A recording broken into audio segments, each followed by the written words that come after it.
الحمد لله رب العالمين الرحمن الرحيم مالك يوم الدين إياك نعبد وإياك نستعين اهدنا الصراط المستقيم صراط الذين أنعمت عليهم غير المغضوب عليهم ولا الضالين.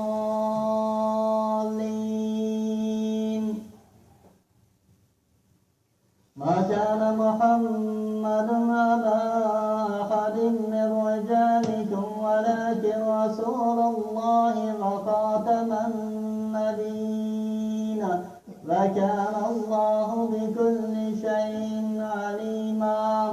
يا أيها الذين آمنوا اذكروا الله ذكرا كثيرا وسبحوه بكرة وأصيلا.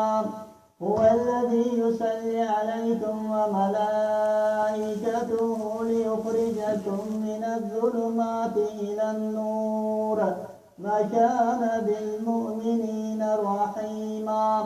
تحيتهم يوم يلقونه سلام